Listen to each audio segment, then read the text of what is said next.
บายเด้อพ่อพี่น้องเด้อมากระเป๋าสักย่างมาถึงเฮือนนะย่างมาถึงบนน่ะแต่นั้นบ้านโน้นศาสตร์พุ่นน่ะย่างออกกำลังกายมานั่นออกกำลังกาย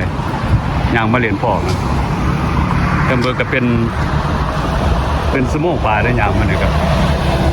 ตั้งย่างซ่านะบ่ได้ย่างเร็วนะแต่ย่างไวนี่มันประมาณ45นาทีนี่แหละย่างพอกนี่ก็อยู่นั่นอยู่ดงมะไข่อยู่ดงมะไข่นะ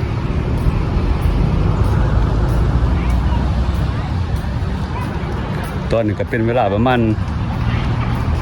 3:30นี่แหละมันมีคนมาได้ส่วนหลายคนเขามาเล่นตอนประมาณ5-6 โมงเขามาเล่นกีฬาอย่างนี้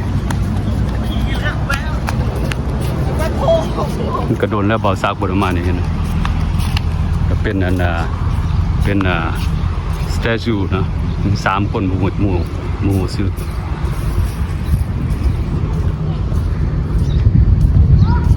ตัวนี้ก็เป็นสาน้ำน้องน้ำ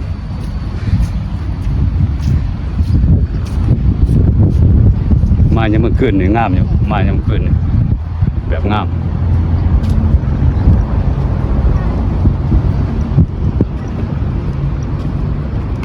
ส่วนหลายคนกับมาเล่นนั่นเอ็กซ์ไซส์อยู่นี่แหละเข้ามายังมึงคืนเลยเบิ่งสิย่างก็ไปเบิ่งไกลๆไปถ่ายเบิ่งไกลๆถึงเดือนแล้วประมาณ4-5 เดือนแล้วนี่ฝนก็เริ่มสิตกแล้วฝนนี่ก็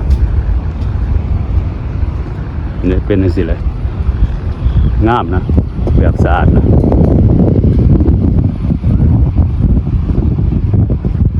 ไปถ่ายเบิ่งไกลๆใหญ่ขนาดได้นี่ตัวนี้เบาซักถ่ายอยู่ไกลๆอยู่เข้าไปใกล้ๆนี่ถ่ายแบบบ่เห็นนะแบบใหญ่เลยมันสร้างให้ใหญ่เลยสร้างมากก็บ่โดนปานใดดอกเพิ่นเฮาก็เปิดเด้ก็เปิดนั่นตอนนั้นก็เปิดตอนปีนี่แหละตอนมันเปิดนั้นเดือนด้วยเดือน3หรือว่าเดือน2เดือน3เนาะ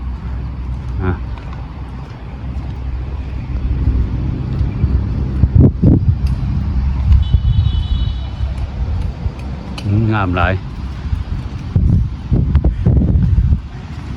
เบิ่งสิไปถ่ายเบิ่งไกลๆ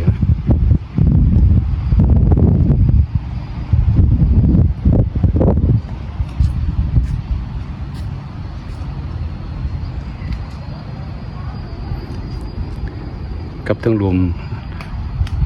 ก็อ่านบ่เป็นอ่านบ่เก่งว่าได้ภาษาลาวเป็นจังซี่เลยตัวนี้เป็นทางหน้าบ่ได้เบาซักอย่างไปถ่ายทางหลังแกะสลักงามเลยแบบงามเนาะ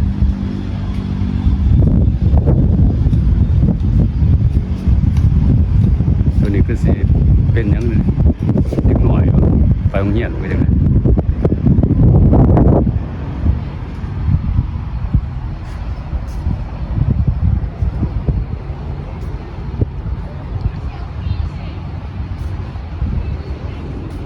งามอยู่แกะสลักแบบงามจังซี่เลยเป็นแบบงามตอนนี้บ่มีคนของตอนนี้ส่วนหลายคนเขามากับประมาณ5 โมงแล้ว5-6 โมงเขาก็มีมองมันให้เด็กน้อยเล่นอันนั้นอยู่เป็นแบบมันยังก็เป็นแบบสวิงยังทีนั้นก็เป็นแกะสลักดอกไม้เป็นต้นไม้นี่งามเลยเป็นเด็ดงามอยู่ทั้งหลังนี่ยังงามมันสิย่างไปเบิ่งทั้งหลังนะเห็นบอกก็มีของให้เด็กน้อยเล่นตัวนี้ก็เป็นทั้งหลัง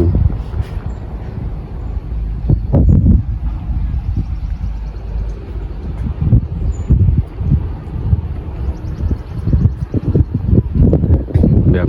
ใหญ่ขนาดนั้นนี่มันเด็ดในแบบใหญ่ สร้างอันนี้ก็คือสิใช้เวลาขนาดนั้นใช้เวลาหลายเลยตัวนี้ก็สิเป็นตอนสงครามนะสงครามอยู่เมืองลาว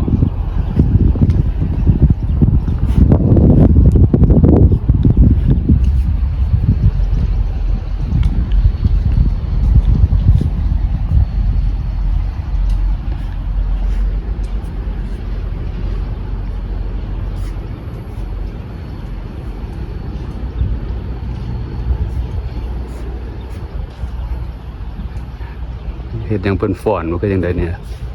ฟ้อน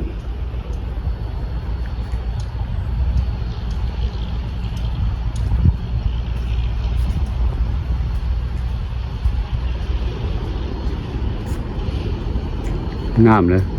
แกะสลักงามเลย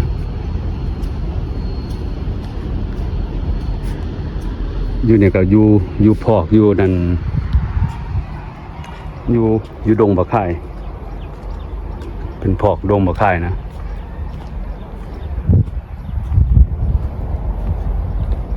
ถ้าเด็กน้อยมาเล่นก็ได้นะบ่ได้เสียเงินเข้ามานั่นนี่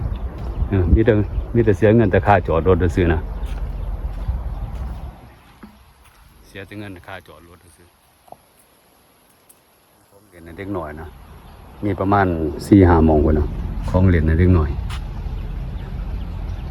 บ่ได้มีลูกมีเต้ามาเล่นนี่นะก็ได้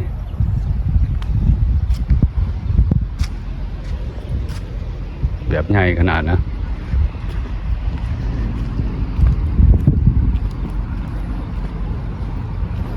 ก็มีคนมาทำเฮ็ดความสะอาดเท่านั้นนี่นะ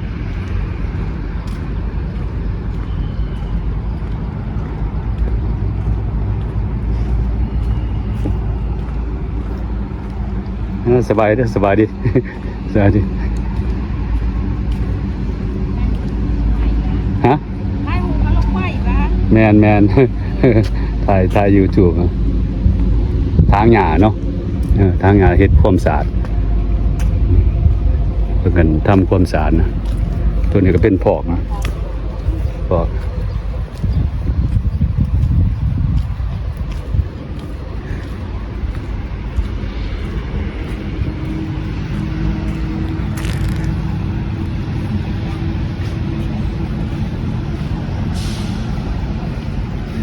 ส่วนหลายคนมาเล่นกับประมาณ5-6 โมงแล้วคนมาครับ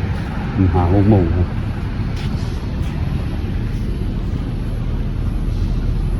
แบบกว้างขนาดนี้นี่แบบกว้างหลายกว้างขนาด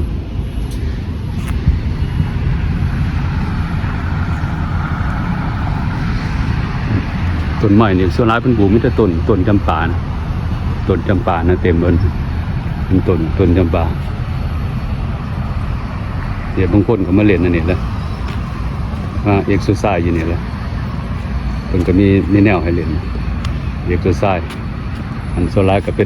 นยามมื้อคืนเป็นยามมื้อคืน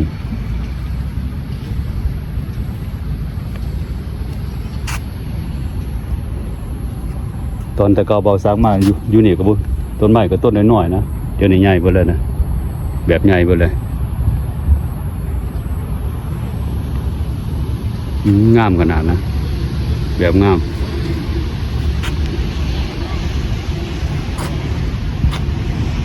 มากระหมู่มา3 คนที่จะเบาซากับหมู่คนหนึ่งย่างมาเอาอีกคนหนึ่งเพิ่นอยู่ใกล้ๆแถวนี้ย่างมา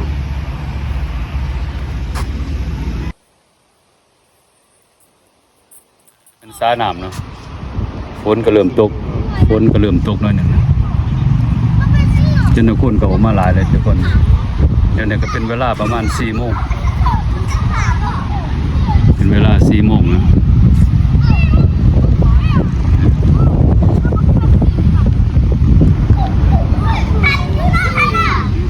เด็กหน่อยมาเล่นเด็กหน่อยสาน้ำหันบ่มีป่าดอกแต่เก่ามีพักมายังเด็กเขาคือเสียออกเบิดมันก็ยังได้อย่ามันเฮ็ดให้น้ำเปื้อนมันก็ยังได้เฮ็ดให้น้ำขุ่นเด็กหน่อยไปย่างไปเล่นทั้งนาอยู่กลางนะ แต่เก่ามีนั่นมีดอกบัววะคือมันสิตากออกเพิ่นเฮ็ดน้ำคุณก็จังได๋มีดอกบัวแต่เด็กหน่อย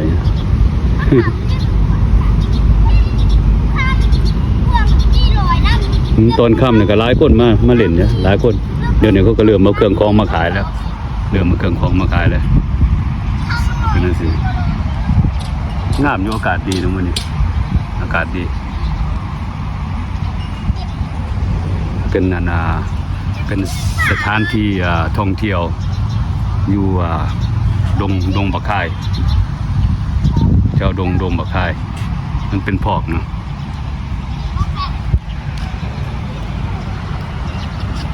งามนี่แถวนี้งามย่างเพื่อมือย่างอยู่ก็สายกับหมูกับมาหอดเงื่อนนะเมื่อยหลายย่าง2-3 ชั่วโมงแล้วย่างไปพอกเลยโอเคก็โอเคนี่เด้อขอบใจละเด้อก็มากดไลค์กดแชร์เป็นเบาซักนั่นนะ